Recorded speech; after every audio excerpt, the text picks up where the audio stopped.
শেষ পর্যন্ত নিরুপায় হয়ে নুরউদ্দিন জঙ্গি রহমতুল্লাহ আলাহি চোখ বন্ধ করে আবারও তন্দ্রাবিভোর হয়ে শুয়ে পড়লেন।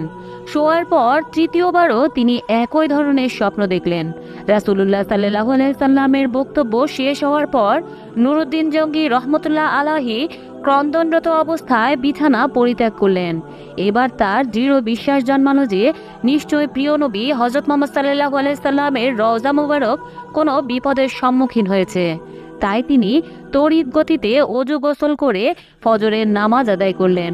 নামাজ শেষে প্রধানমন্ত্রী জালালউদ্দিন মৌসুলীর নিকট গিয়ে গোপনীয়তা রক্ষার প্রতিশ্রুতি নিয়ে স্বপ্নের বিবরণ শোনালেন এবং এই মুহূর্তে কি করা যায় এ ব্যাপারে সুনিশ্চিত পরামর্শ চাইলেন।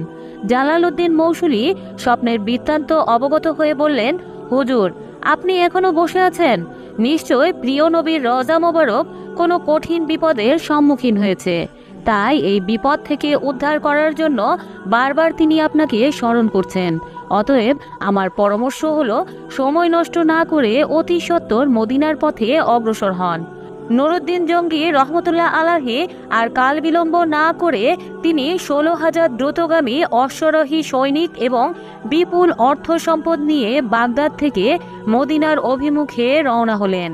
রাত দিন সফর করে 17তম দিনে তিনি মদিনা শরীফে পৌঁছালেন এবং সৈন্যবাহিনী সহ গোসল সেরে 2 রাকাত নফল নামাজের দীর্ঘ সময় ধরে মোনাজাত করলেন।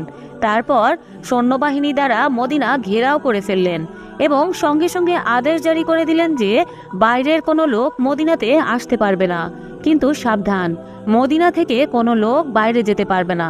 নুরউদ্দিন জঙ্গি রহমতুল্লাহ আলাহি জুম্মার খুতবার পর ঘোষণা দিলেন, আমি মদিনাবাসীকে দাওয়াত দিয়ে একবেলা খানা খাওয়াতে চাই। আমার অভিলাষ সকলেই যেন এই দাওয়াতে অংশগ্রহণ করেন। সুলতান মদিনাবাসীকে আপ্যায়নের জন্য বিশাল আয়োজন করলেন এবং প্রত্যেকের নিকট অনুরোধ করলেন মদিনায় কোনো লোক যেন এই দাওয়াত থেকে বঞ্চিত না হয়। সকলেই তৃপ্তি সহকারে খানা খেলো। যারা দূর দূরান্ত থেকে আসতে পারেনি তাদেরকেও শেষ পর্যন্ত ঘোড়া ও গাধার পিঠে চড়িয়ে আনা হলো।